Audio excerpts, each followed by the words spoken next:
Hola a todas y todos. Como cada miércoles de Cine Debate, es un gusto darles la bienvenida a la doctora Weber, directora del Programa Universitario de Bioética.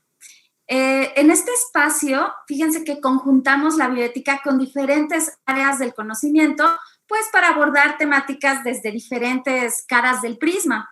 Y la verdad es que en compañía de expertos y a través del cine vamos a reflexionar que en diversas ocasiones a lo largo de la historia de la humanidad, la soberbia ha ganado y en ocasiones se han llegado a pisotear de forma flagrante los derechos más elementales del ser humano y de muchos otros seres con los que convivimos en el planeta Tierra.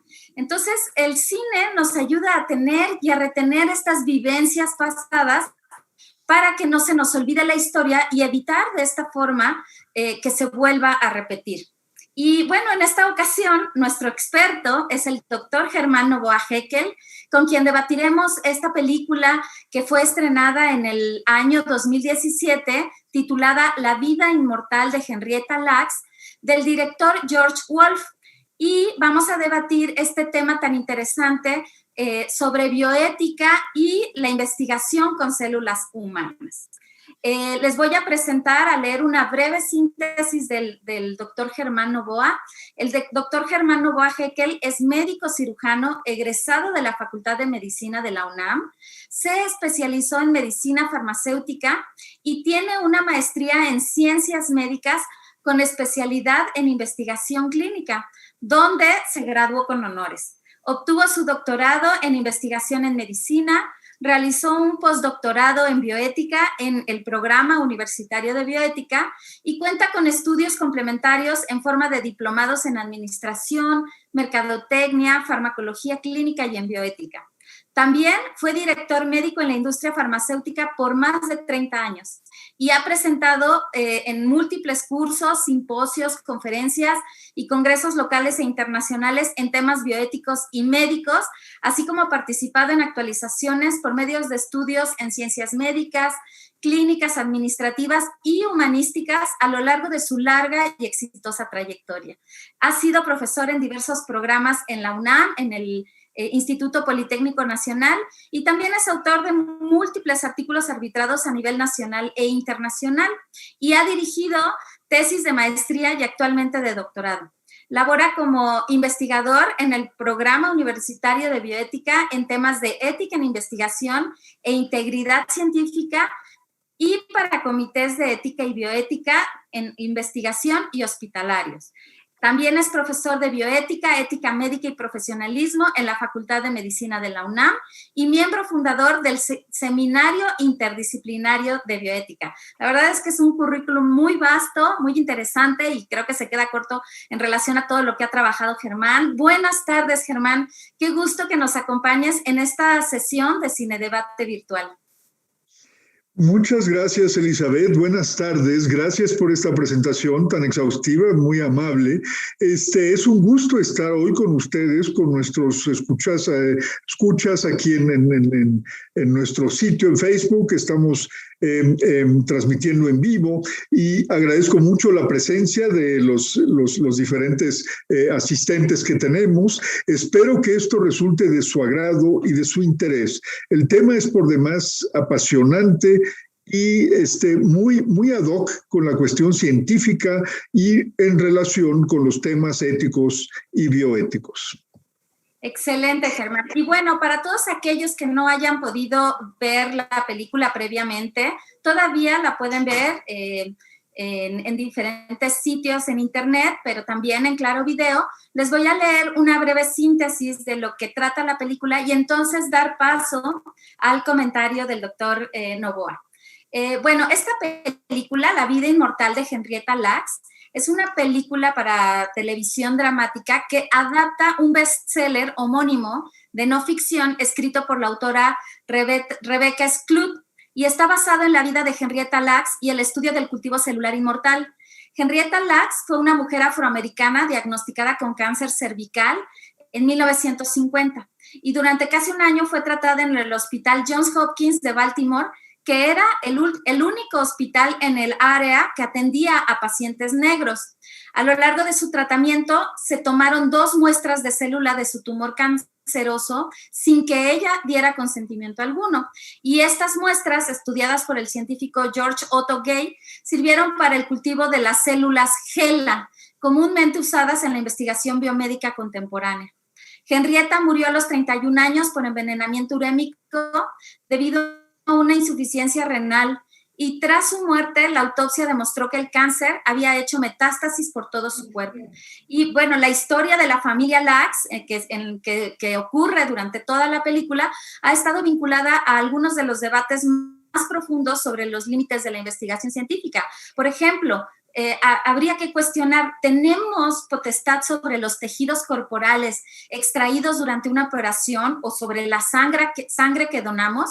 Si un científico llegara a patentar un medicamento gracias a ese tejido, ¿nos corresponde una compensación por ello? ¿Está obligado un hospital a informarnos de todo lo que se puede con ese material? Bueno, sobre esto y muchas otras cuestiones, seguramente Germán nos ayudará en su comentario, y ustedes pues pueden empezar a participar. Los invito a que vayan escribiendo sus dudas, sus preguntas, comentarios en el chat. Y bueno, ahora sí, Germán, el escenario es tuyo. Adelante. Gracias Elizabeth, qué amable. Nuevamente buenas tardes. Voy a compartir pantalla. Ya lo tengo. Aquí tenemos la presentación. Sí. Muy bien. Bien, podemos poner la pantalla completa.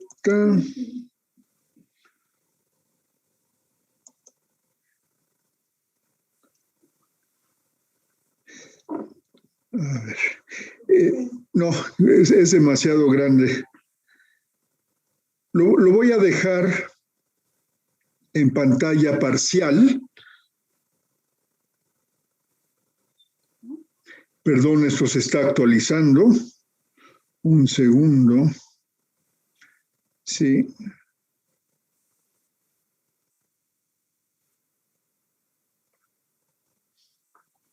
A ver, permítanme un segundito. Ahí está. Este es un pequeño resumen tomado del... creo que tengo... a ver, un segundo. Ahí está. A ver, ¿se ve la pantalla? No. Déjenme poner...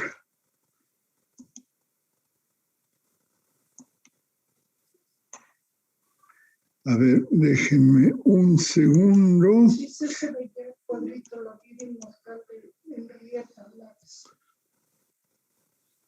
A ver, aquí está. Aquí está.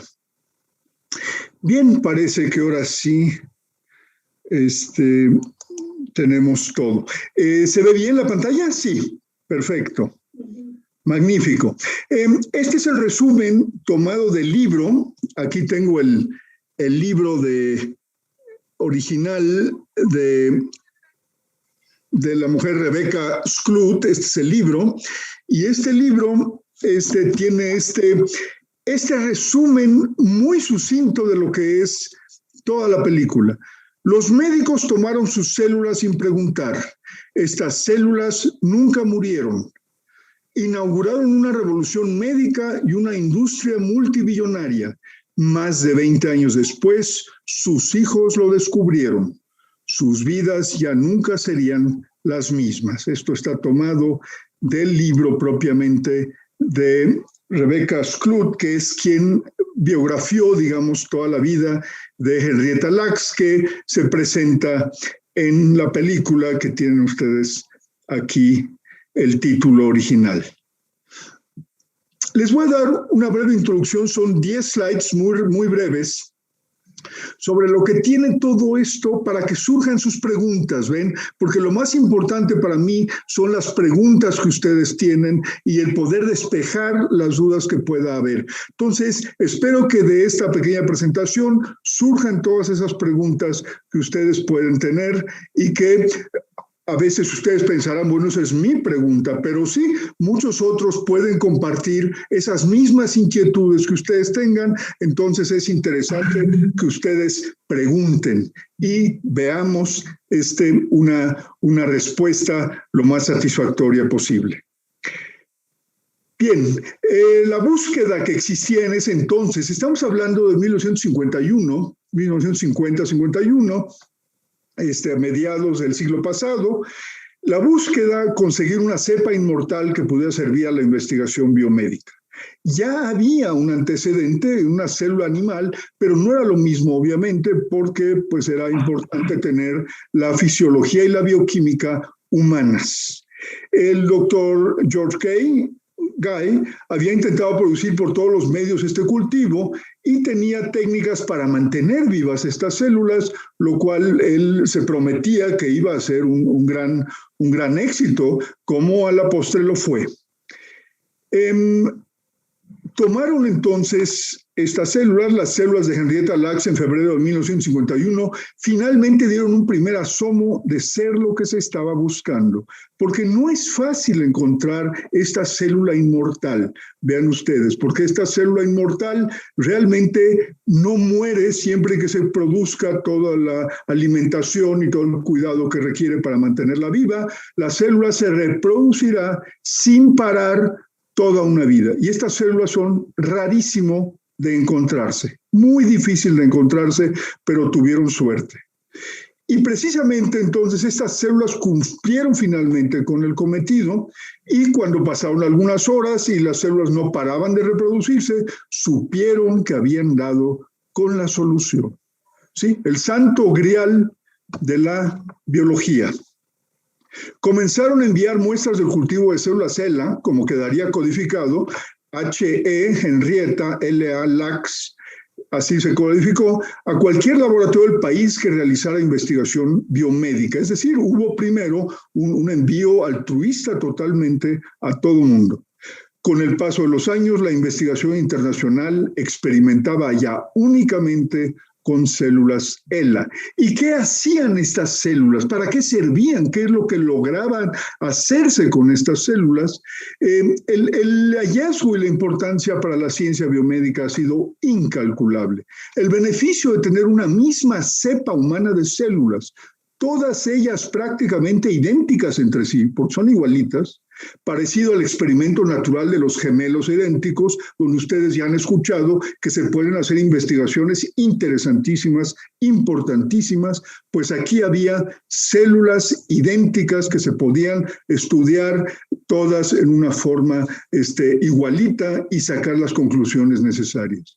Esto permitió el descubrimiento de múltiples avances, desde descubrimientos acerca del metabolismo celular, pasando por pruebas y experimentos de toxicidad y radioactividad, medicamentos y su potencial para tratar enfermedades, desarrollo de la vacuna de la polio, que en esos años estaba en un furor terrible y justamente era importante poder sacar esa vacuna lo antes posible.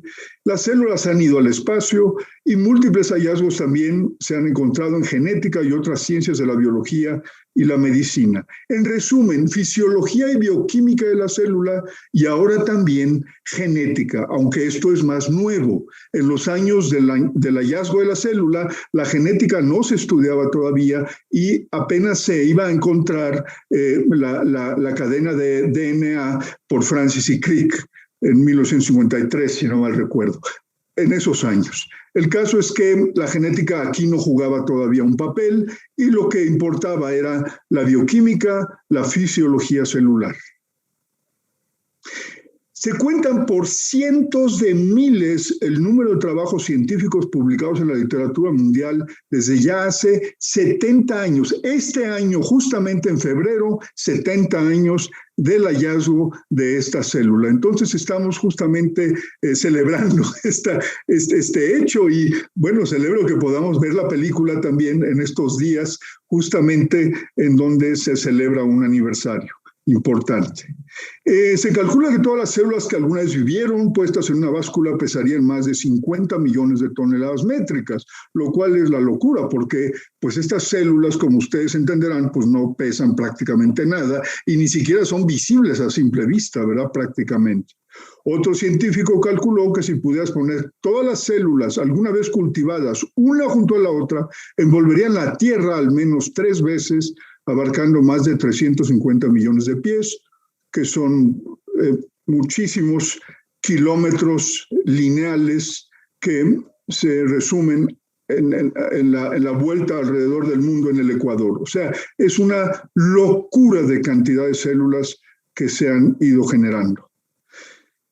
Pero vean ustedes, el logro de este logro opacó y dificultó la vida de una familia de color de escasos recursos que hasta no muy recientemente pudieron ver algo de la gloria de este notable descubrimiento, es decir, la familia de Henrietta Lacks, que era gente pobre del sur de Estados Unidos, gente de color, que en aquellos entonces todavía estaban bajo un régimen de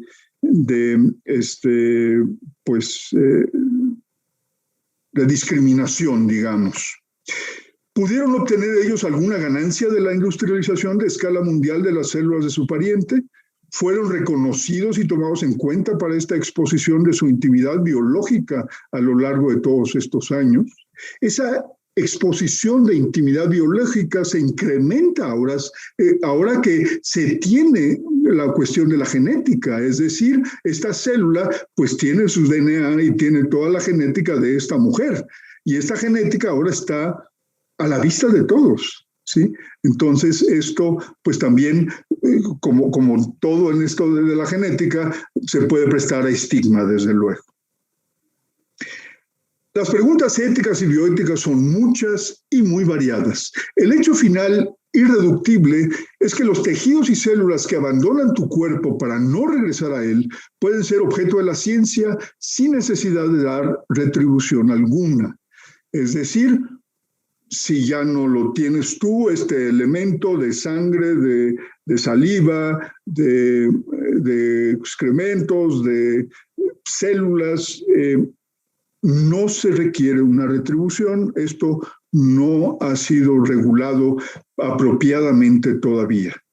Con la aparición de los conocimientos informados, cada vez con mayor detalle de explicación, en algunos casos podrá uno ser tomado en cuenta para que decida si está de acuerdo en que sus células sean utilizadas para la investigación. El debate ciertamente está abierto.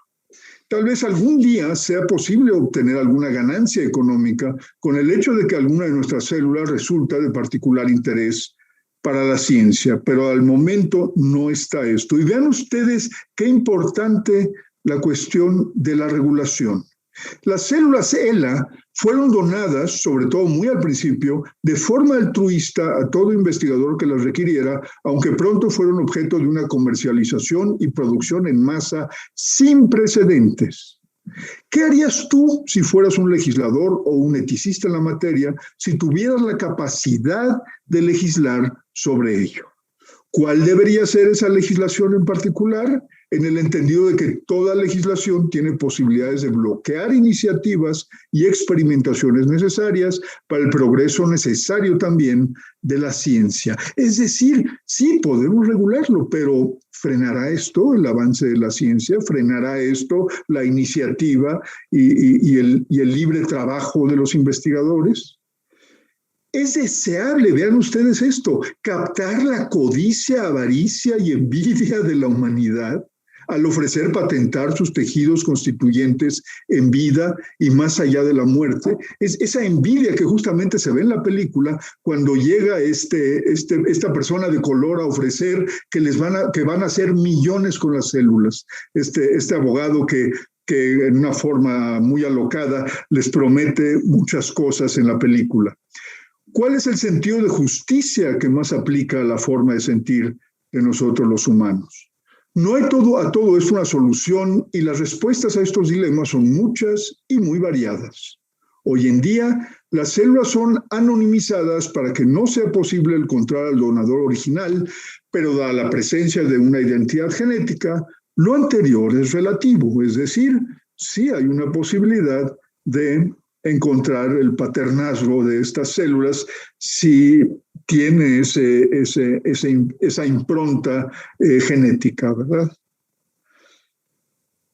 Y bien, finalmente este slide que les dice qué es lo que hace que esta célula se reproduzca como loca y que sea tan difícil de encontrar alguna que lo haga así. Durante años los médicos y científicos se preguntaban por qué las células continuaban replicándose sin parar, hasta que descubrieron una cantidad importante de una sustancia llamada telomerasa que no permitía que los telómeros del DNA se fueran acortando. Los telómeros es la parte final, digamos, del mensaje de DNA que se codifica, con lo cual, en un momento dado, inhibiría la reproducción continuada de la célula, ¿sí? Entonces, estos telómeros no se acortan. Nuestras vidas tienen un final porque los telómeros se acortan y nuestras células solo tienen un número de reproducciones posibles que son limitadas. Pero esta célula no tenía limitaciones, es decir, en otras palabras, este es el descubrimiento del grial, digamos, de la inmortalidad, ¿verdad? Porque esta célula es totalmente inmortal. Esperamos que algún día hagan inmortales a los humanos, creo que no es deseable, pero podría hacerse una cosa así, justamente incidiendo sobre esto y metiendo esta telomerasa para evitar que se acorten los telómeros y las células tengan un cierto número de reproducciones nada más. Por lo anterior, las células continuaron reproduciéndose desde hace ya 70 años, en este año, y no se prevé que tengan que detenerse jamás. Bien, entonces daríamos lugar a sus preguntas, amables preguntas y comentarios que ustedes gusten hacer. Muchas gracias. No, al contrario, muchas gracias, Germán. La verdad es que tu comentario ha sido súper interesante y ha despertado el interés de nuestras amigas y amigos. Ya hemos recibido bastantes preguntas y voy a empezar a leer sus dudas para que tú vayas respondiéndolos. Creo que algunas ya las has respondido con tu interesante presentación y me gustó mucho. Yo agradezco que también hayas tú invitado a la reflexión con estos cuestionamientos que hiciste y que ojalá que también las personas que nos acompañan puedan ir tratando de dilucidar contigo en el chat, pues cuál es su opinión en ese sentido. En primer lugar, Pedrito Sola dice, ¿qué tan ético era que los médicos utilizaran las células de Henrietta sin su consentimiento, teniendo en cuenta que se hacía un bien mayor, en este caso a la humanidad? Muy buena pregunta, desde luego. Sí, es importante entender el contexto de esa época, ¿ven? Es decir, se habla mucho de que siempre tenemos que contextualizar qué había en esa época. Y en esa época ellos estaban en el Johns Hopkins, pero era un hospital de caridad. Y las personas eran tratadas, digamos, sin costo mayor para sus problemas, en donde ella tenía esa posibilidad, pues sí, de no tener que pagar, pero claro, tenía que trasladarse largas distancias, por otro lado, para ir a este hospital. Sin embargo, el hospital consideraba, y esto se ha dicho, que dado que ella era tratada de forma gratuita, pues bien podría contribuir con alguna cosa para beneficio del hospital. Y conforme se fue viendo que era beneficio de la humanidad, pues se dijo, bueno, pues esta es la contribución altruista de esta persona, pero no se consideraba a las personas de color, por lo demás, como personas muy dotadas de autonomía, sino que pues estaban todavía, digamos, con el estigma de las épocas de la esclavitud. Entonces era una cosa todavía terrible. Todavía en los 60s las personas de color viajaban en los autobuses en la parte de atrás del autobús. Sí. Sí, sí, claro, pero bueno, aquí también sería interesante ponernos a reflexionar, sí, claro, el fin, el para qué se justificaba, ¿no? Que es favorecer a la humanidad, pero aquí el asunto es el cómo, ¿no? Y el cómo es sin darle bueno, no sé si se justifica darle el crédito, pero al menos sí decirle, ¿no? Oye, voy a tomar tus células. Y en eso va relacionada una pregunta que hace Itzel Reyes, y ella cuestiona, ¿es justificable que le mintieran a la familia sobre las pruebas que les hicieron? Porque bueno, tú mencionas que era un hospital de caridad, pero incluso ya cuando ellos ya sabían que estas células eran de una valía importante en la investigación biomédica, y les tomaron muestras de sangre pues en 2 ocasiones por lo menos, ¿no? ¿Se justifica? ¿Qué opinas, Germán? Es un poco todavía el hecho que también ya habíamos comentado, de que una vez que abandona tu cuerpo todo este tipo de sustancias, células, tejidos y demás, esto deja de ser de uno y se convierte como una propiedad pues del que los posee, del que los esté guardando, ¿verdad? O del que decida hacer algo con ellas. Esto era el conocimiento en esa época, es decir, no se consideraba una retribución o un pago, aún hoy no sería todavía. Y la familia de Henrietta Lacks estuvo años y años tratando de obtener una retribución que ellos sentían que les correspondía, pero que no estaba legislada en ningún lado y que no tenía un parangón, un antecedente, digamos, de que alguna vez se hubiera pagado por tejidos o células o cualquier sustancia o fluido del organismo que haya abandonado el cuerpo. Esto nunca había sucedido y en ese entonces ni siquiera se pensó en ello. Créanme que el pensamiento de esa época era muy diferente y los investigadores pues trabajaban en un altruismo que estaba marcado también por la cosa de la época, de posterior al positivismo, en donde los investigadores consideraban que su investigación le pertenecía a la humanidad y los elementos de los que se hacían para hacer esas investigaciones, pues eran también parte de ese altruismo con el que se investigaba y con el que se trabajaba como investigador en ese entonces. Entiendo. Y bueno, a ver, aquí Alicia Arauz pregunta, ¿qué garantías entonces debe haber, si es que las hay, sobre privacidad y confidencialidad en este tipo de casos? Sí, muy buena pregunta, claro, lo de privacidad y confidencialidad. La privacidad aquí, de hecho, ha sido atropellada totalmente y la confidencialidad no existió porque las células llevaron un código que revelaba que era Henrietta Lacks la originaria de estas células. Entonces, estos dos principios fueron, desde luego, atropellados. ¿Qué podemos decir hoy al respecto? Que esto ya es irreversible, ¿verdad? Porque esto ya se sabe, es del dominio público. Hoy en día las legislaciones que ya existen, y hay varias ya en Estados Unidos en este respecto, sí buscan que haya esa confidencialidad y hoy en día no se concibe que ninguna célula que se utilice para fines científicos tenga una posibilidad ni siquiera de identificación. Es decir, las células, de acuerdo con la legislación actual, tienen que ser anonimizadas, totalmente anónimas. Y eso es una forma de proteger ahora la confidencialidad y la privacidad. Pero vean ustedes, si ustedes hacen investigación, por ejemplo, en células, y me voy a meter un poco con genética, si ustedes buscan un pedigrí, por ejemplo, de una serie, de un grupo, de un grupo humano, los Ashkenazi o los indios Pima, ¿verdad? Pues los identifican y entonces los estigmatizan, ¿ven? Al hacer estas investigaciones celulares de estas personas que por lo demás no quieren estar en el escenario mundial, pero que se convierten en parte de este acervo de conocimientos de la humanidad, ¿ven? Y entonces la investigación, sobre todo hoy en día, la investigación genética, tiene serios problemas, porque justamente hay poblaciones que no quieren ser estudiadas. No solo son individuos, a veces son poblaciones completas que son estudiadas, cuyos resultados, al presentarlos, revelan el pedigrí de las personas, y entonces las personas dicen, mira, ya soy caso público, ¿verdad? Entonces, hay muchas cosas que decir y muchas cosas que legislar, pero el primer paso que se ha dado es ese. Se tiene que anonimizar, totalmente tiene que ser anónimo el hecho de estos tejidos o células o excreciones humanas que son analizadas.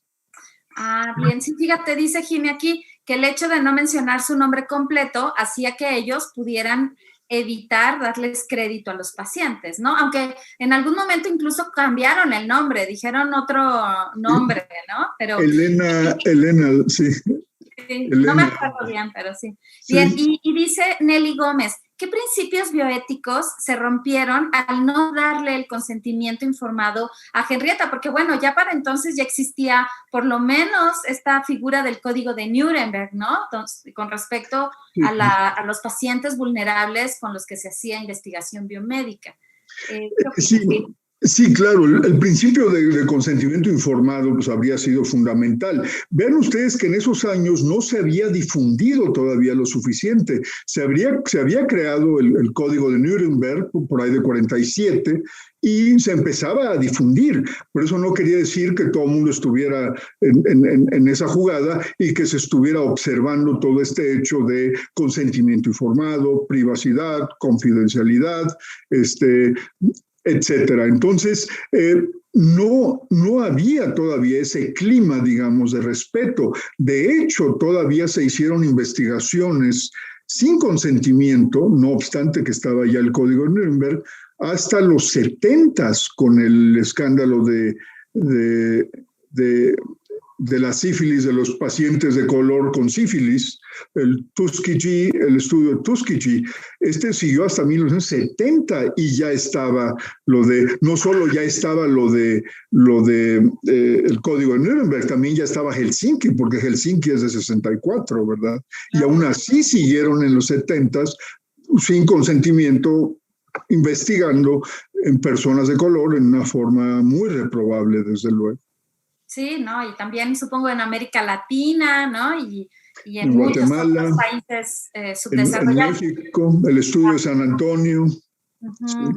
Bien, Alfonso Barbosa dice, por lo que entendí, la familia no recibió ningún tipo de remuneración.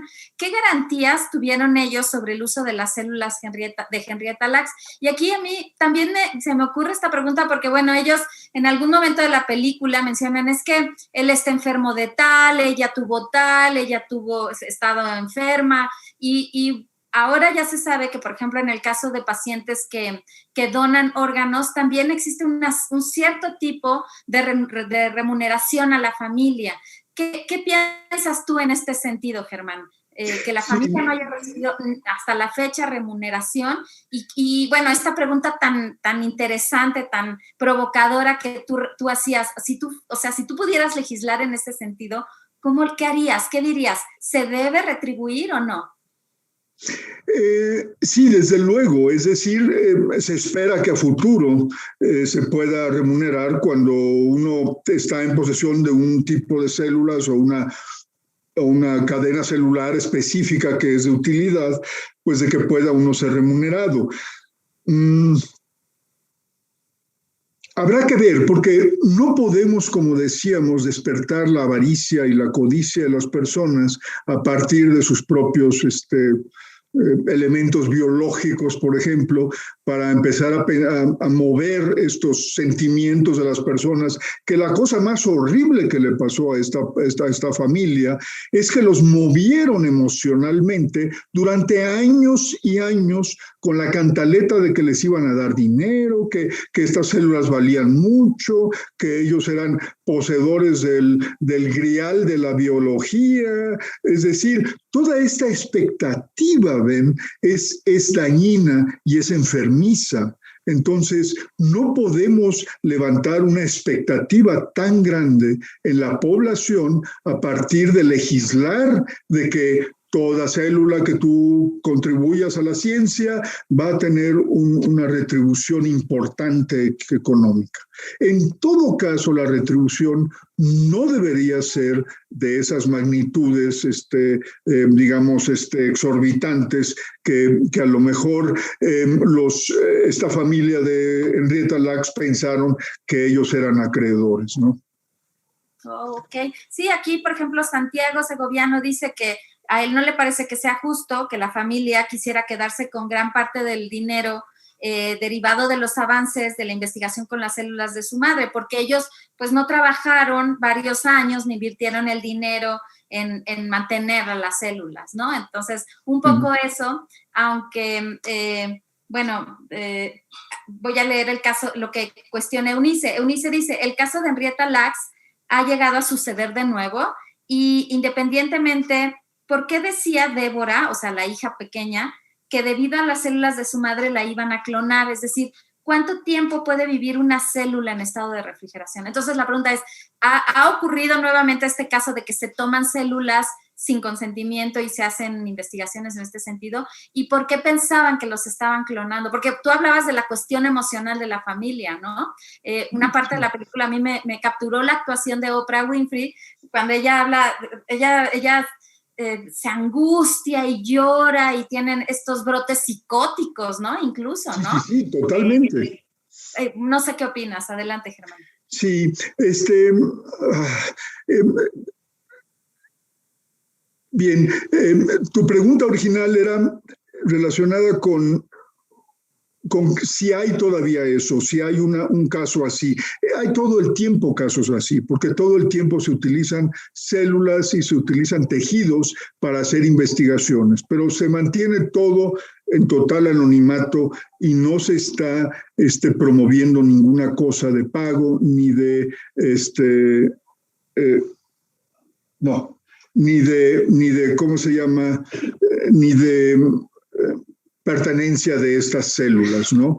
Entonces, no estamos ahorita en esa situación. Yo decía, es despertar demasiado la avaricia y demás de las personas el hecho de encontrar, digamos, una cosa de estas. Lo que quería comentarles todavía es esto. Esto es parecido, no es toda proporción guardada, es parecido a la donación del Internet a la humanidad, ¿ven? Es decir, si lo queremos ver así, pues la dimensión es extraordinariamente grande, con toda proporción guardada en que el Internet, claro, es de toda la humanidad y las células también son de toda la humanidad, solo que solamente son utilizables por los investigadores y por la ciencia. Todavía estaba lo que estabas diciendo de estas células, de la vida de estas células, ¿verdad? Es decir, estas células se pueden clonar, claro que sí, podríamos clonar a una Henrietta Lacks completita, ¿verdad?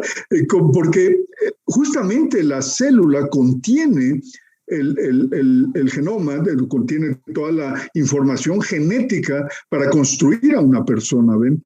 Y entonces, sí se podría clonar, es justamente lo de la oveja Dolly, ¿no? Que clonamos ya una oveja, esa oveja vivió muchos años y tenía algunas enfermedades que parece que estaban relacionadas con la clonación, pero una vez que se perfeccione la clonación, con una sola célula de ELA, de Henrietta Lacks, podríamos clonarla a ella otra vez.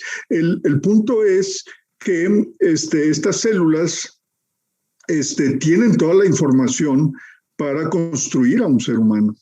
Y la cosa es que, ¿cómo se le hace? Porque si ya no vive esta persona, bueno, estas células se han mantenido vivas artificialmente. Eso hay que saberlo. Es decir, se pueden conservar bajo criopreservación a temperaturas muy bajas, puede paralizarse, digamos, la función celular y entonces se mantienen guardadas en refrigeradores de muy bajas temperaturas, de menos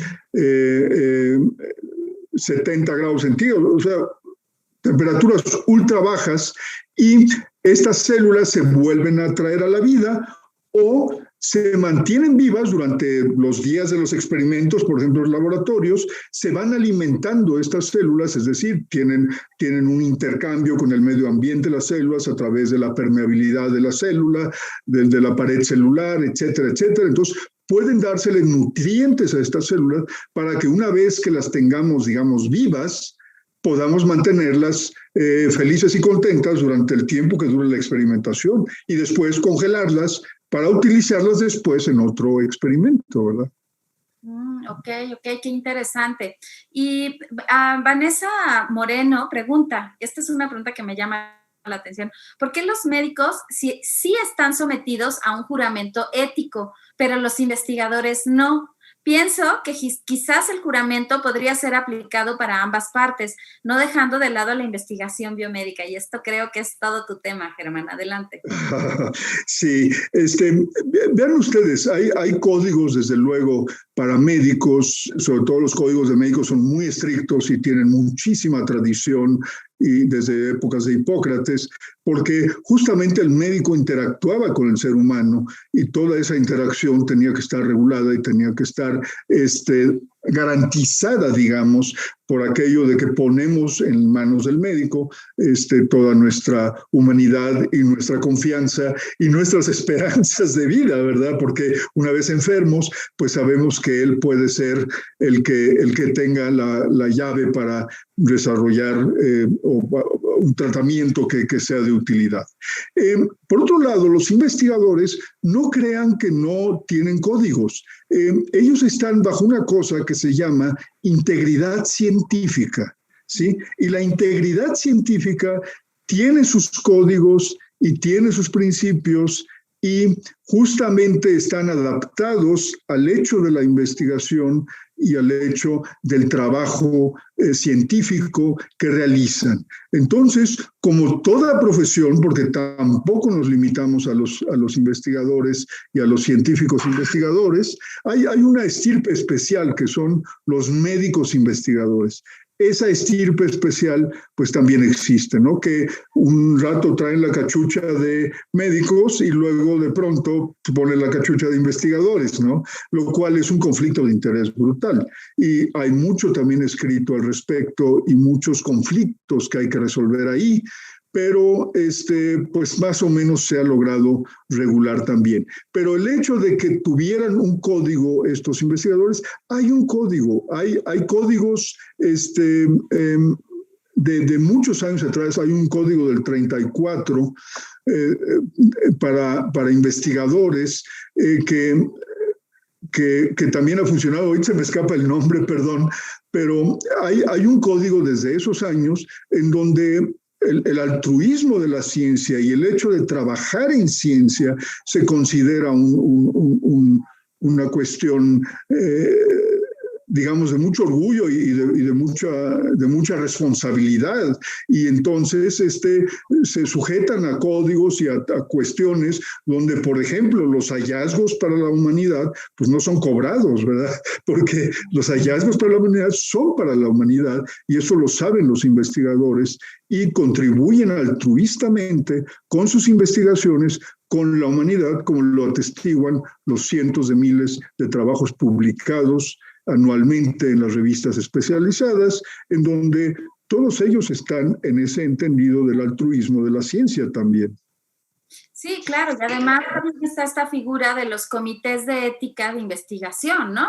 Que pueden también ser hospitalarias o los comités de bioética, y que son este grupo interdisciplinario de personas que revisan los protocolos de investigación o los casos que ocurren dentro de los hospitales y cómo se deben manejar, ¿no?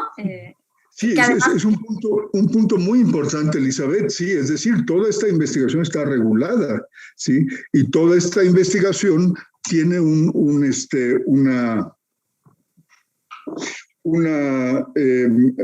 una situación en donde se tienen que seguir ciertos procedimientos, como el hecho de revisar una investigación antes de hacerla, y esta es revisada por un grupo especializado de personas que pueden determinar si la investigación tiene visos de dar un resultado adecuado, si está bien hecha, pero además si no se está abusando de los sujetos de investigación y si esto es propio y apropiado para la parte ética también, es decir, el comité que es parte ética y parte de investigación, tiene esa forma de resolver sobre las investigaciones, sobre todo cuando se trata con humanos, es decir, cuando se investiga con humanos, porque a veces se puede investigar en otras formas, claro. Claro, y también están estos comités que revisan si los procedimientos o los procedimientos quirúrgicos o los tratamientos que se les van a dar a las personas proceden, ¿no? Qué tan benéficos son para el paciente, el riesgo-beneficio. Sí, toda cuestión que sea experimental en humanos tiene que pasar hoy día por los comités. Entonces, estos comités existen en todo el mundo. En México fueron regulados desde el año 2011, y son obligatorios ya para todas las investigaciones, y en todo el mundo existen los comités y tienen su antecedente en la cuestión de los trasplantes de riñón en los años 60. Ahí se originaron, en donde había que decidir a quién se le daba un riñón. Y esto era una cuestión muy compleja, porque pues quién de los muchos que estaban haciendo fila se le podía dar un riñón cuando empezaron a poderse hacer los trasplantes de riñón. Y de ahí empezaron los comités y luego se convirtieron en lo que son hoy esta parte especializada para dictaminar sobre la investigación científica. Claro, y a mí me parece pues importante enfatizar que justamente Germán es quien coordina y organiza estos cursos que capacitan a los futuros miembros de los comités, de los múltiples comités que pueden existir, y entonces pues por ahí está el anuncio. Próximamente va a empezar un curso. Germán, ¿cuándo empiezan las fechas? Sí, tenemos curso en abril 7, inicia hasta mayo 20, los miércoles, jueves, de 12 a 3 de la tarde. Curso de comités de ética y bioética que permite justamente participar en un comité hospitalario o de investigación, y que les permite también crear un comité si esto fuera la búsqueda que ustedes tuviesen. Pueden encontrar todo esto en el Programa Universitario de Bioética. Ahí está el anuncio y pueden mandar sus datos y pueden inscribirse. Sí, gracias por la publicidad. Excelente, Germán, con todo gusto. La verdad es que es un curso muy, muy interesante que ya tiene mucha fama y capta cada vez a más interesados, porque es lo de hoy, ¿no? Y hay muchas otras preguntas, Germán, pues están muy interesados porque les parece interesante o les parece así como increíble cuál era la característica de estas células de Henrietta Lacks, porque o sea, ¿por qué se eligieron a esas? ¿Por qué? ¿Cómo es que duran tanto? ¿Qué características tienen? Pero hay una, y son cosas que tú ya has comentado, ¿no? Pero no sé si quieras ahondar en este sentido, porque hay muchas personas que preguntan lo mismo, pero sí hay una cuestión que plantea Natalia García, entre otros, que dice, ¿realmente se debería haber dado a conocer toda la historia de Henrietta Lacks? O sea, ¿vale la pena que este tipo de reporteros científicos, como lo hizo Rebecca Skloot, o sea, que se evidencien este tipo de casos? O sea, ¿es importante para las personas? ¿No se debe hacer? ¿Hay intereses económicos que subyacen? ¿Qué es lo que pasa? Bueno, porque tú ejemplificaste el caso del abogado sin escrúpulos, ¿no? Pero hay gente que realmente cree que se debe dar voz a los que no tienen voz, ¿no? Por así decirlo.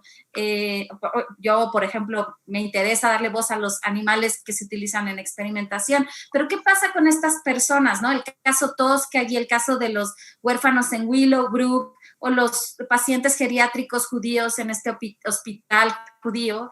¿Qué opinas? ¿Qué piensas al respecto? Bueno, aquí el caso muy puntual era que esto ya se empezó a airear porque empezaron a surgir las preguntas cuando la familia se enteró. Y entonces ya no había reversa, porque esto era del dominio público. Y entonces, en ese afán de enderezar lo que ya no se podía enderezar, pues decidieron airear ya completa toda la historia. Y como bien comentas, Rebecca Skloot, la escritora del libro, pues decidió darle nombre y darle rostro a estos benefactores anónimos que estaban ahí. Y bueno, esto es una labor muy altruista, muy, muy importante.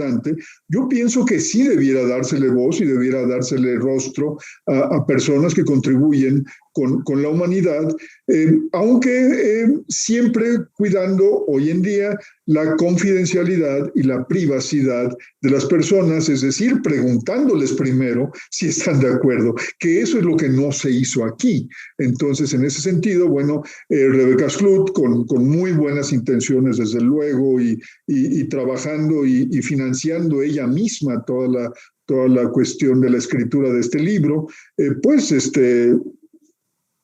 hizo esta labor de darle cara a esta situación, a esta persona anonimizada, y ahora, hoy en día, pues difundiendo ampliamente a esta benefactora de la humanidad. La familia, por lo demás, empieza a ver la suya, porque, bueno, hay algunas regalías, entiendo yo, por la película, y algunas regalías por algunas cosas que se están dando ahora no sé, derechos del libro y cuestiones así. Entonces, pues yo espero que la familia algún día se vea también retribuida en lo económico, pero pues ya esto era un caso, digamos, que ya no tenía reversa, ya se había publicado, ya se había publicitado, y entonces pues se decidió seguir adelante. 20 años después se enteró la familia, y hasta 2000, pasado el año 2000, empezaron a escribir el libro y dejaron acercarse a esta escritora, que eso no viene en la película muy claro, pero no la permitían acercarse a la familia, a Rebecca Skloot, y fue todo un triunfo lograr que la aceptaran, porque ya los habían engañado durante 30 años. De 1970 a 2000 y 2000 y cacho, estuvieron abusando de la buena fe de estas personas que pues por lo demás no sabían ni qué pensar, ni qué esperar, ni qué saber. O sea, aquí también arruinaron muchas vidas de esta familia en estas esperas y en estas búsquedas, ¿no? Entonces, pues sí, no debiera hacerse público, si se puede preguntar y pedir permiso, se debe hacer, pero en este caso pues estaban enderezando, digamos, un entuerto. Sí, me acuerdo que en la película mencionaban un homenaje al final con un busto y todo, ¿no? Con reconocimiento a la familia. Pero, por ejemplo, en esto que tú mencionas, Nelly Gómez dice, realmente la necesidad de la pseudo-reportera, bueno, dice pseudo-reportera, de ayudar a la familia sin pensar en las consecuencias a largo plazo, porque, bueno, a la par hay una historia secundaria con respecto a la hermana que también tenía un tema de enfermedad mental, y que también ella descubrió que había sido abandonada en un hospital, que le habían practicado, entiendo, una lobotomía, o sea, había muerto en circunstancias muy tristes, y se evidenció pues toda la historia triste de cómo se maltrataban los tíos con los que se quedaron los hijos de Henrietta Lacks, ¿no? Entonces, tampoco allí hubo mucho daño, ¿no? Como tú bien mencionas.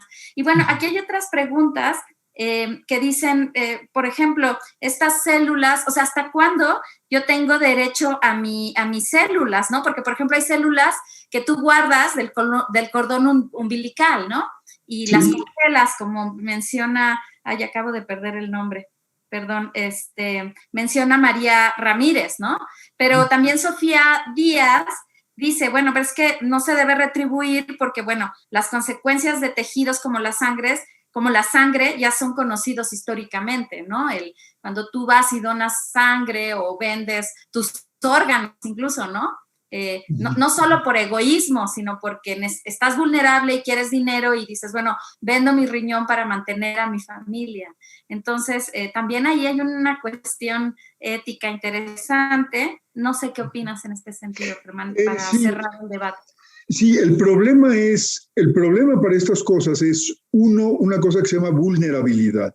Es decir, personas vulnerables no debieran participar en estas donaciones o en estas cuestiones, digamos, económicas, porque justamente hay coerción a veces cuando los convencen de participar en algo, o realmente necesidad en donde ellos solitos salen a buscar una remuneración. Pero esto, por eso estas remuneraciones no deben ser excesivas, no debe ser de mucho dinero, pero sabemos que hay un mercado negro, por ejemplo, de órganos, ¿no? Y eso es conocido y lo hay en todo el mundo. Entonces, pues sí, estas cosas a eso llevan, a esas expectativas de mucho dinero, enriquecimiento rápido o salida de mi problema grave en un momento rapidísimo, ¿no? Pero sí, las personas vulnerables no deberán ser incluidas en estas investigaciones ni en estos tratos, porque justamente lo están haciendo por la vulnerabilidad, no porque realmente quieran donar su riñón o deshacerse de sus cuestiones, ¿no? De sus órganos. Entonces, hay que cuidar esa vulnerabilidad y esa ética que tiene uno que cuidar cuando justamente vulnerables se someten a estas cosas. También hay los voluntarios de la investigación científica, ¿no? Los voluntarios en estudios de medicamentos, se les da una remuneración, pues sí, por tiempo y por esfuerzo o por dedicación al asunto, pero nunca es una cantidad excesiva, es una cantidad suficiente y nada más, no más de eso, ¿no? Por eso los voluntarios sanos de los estudios de investigación, pues tienen ese viso de la cuestión de ser ética, porque ellos también pueden estar vulnerables para justamente querer trabajar como voluntarios, ¿no? Pero es un asunto... Sí, es un asunto de vulnerabilidad. ¿Perdón? Sí. ¿Tú crees que si la persona, como pregunta Ana Pao Segovia, ¿no? Que si la persona hubiera sido, si Henrietta Lacks hubiera sido blanca, hubiera sido una historia diferente, se le hubiera dado notoriedad o algo por el estilo, porque no pertenecería a un grupo vulnerable?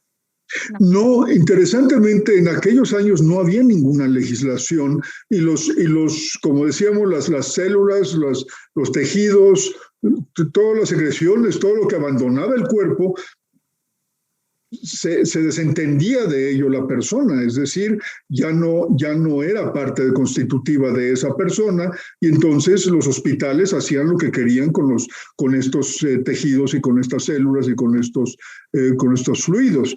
Entonces, no había una legislación y no había nada claro. Si hubiera sido blanca en un hospital particular, pues a lo mejor le habrían mencionado que qué bueno que sus células se reproducían porque habría sido una persona a lo mejor más educada, que habría entendido que había algo interesante ahí, pero tampoco habría reclamado nada esta persona blanca supuesta que estamos analizando, ¿verdad? Porque habría dicho, sí, mira qué bueno que sea buena la célula, úsenla. Sí, no iba a decir, no, entonces denme unos milloncitos porque es mi célula. No, o sea, no había ningún entendimiento en la materia de este tipo, ¿no? La ética misma no estaba todavía en su mejor momento, como lo estuvo hacia finales del siglo XX, y pues, como ustedes saben, también en la época de los nazis, por ejemplo, pues hubo muchísima transgresión todavía y no había códigos muy firmes en los 30s y todavía en los 40s, ¿no? Pues parece que tampoco todavía, ¿no? Porque, bueno, ahora ya tus tejidos los siguen tomando, pero bueno, al menos se guarda la confidencialidad. Como bien mencionaste al principio, todavía hay mucho que regular en este sentido, ¿cierto? Sí. Muy bien, pues muchísimas gracias, Germán, de verdad, estuvo muy, muy interesante esta participación en este cine debate y generaste muchas preguntas, me da mucho gusto. Para todos los que no hayamos contestado sus preguntas, esperamos estarlos contestando una vez terminado este debate vía Facebook. El doctor Germán revisará algunos de sus comentarios y la verdad es que les agradecemos mucho a todas, a todos los que han expresado sus comentarios, a los que han participado en esta sesión y desde luego que los queremos invitar a la siguiente sesión que se va a realizar a cabo el miércoles 17 de marzo. Vamos a estar debatiendo con respecto a la película titulada Hipócrates, el valor de una promesa, que será comentada por la doctora Jennifer Hincapié con el tema bioética y ética médica. Y les recuerdo que pueden ver la película por Netflix previo al debate. Eso es muy interesante, que ustedes puedan ver estos documentales o películas antes para que pues, el debate se enriquezca. Por otro lado, bueno, claro, los invitamos a seguir el canal de YouTube del programa, nuestras redes sociales, la columna de PUB en Animal Político, así como la Gaceta PUB en el sitio web. Y bueno, claro, los volvemos, les reiteramos la invitación al curso de ética sobre comités de ética y bioética que coordina el doctor Germán Novoa. Y bueno, me despido, no sin antes agradecerles a mis compañeras Liz y Andrea por el diseño de nuestros carteles e invitaciones. Desde luego que a David y a Francisco, como siempre, porque nos apoyan y nos acompañan en Facebook Live y en la organización y logística de cada sesión. Y bueno, esperamos que tengan excelente resto de semana y reiterarles que va a ser un gusto contar con su asistencia virtual en 15 días. Germán, nuevamente, muchas gracias. Ha sido un gusto. Muchas gracias a ti, Elizabeth, por haberme invitado. Gracias. Feliz tarde. Gracias.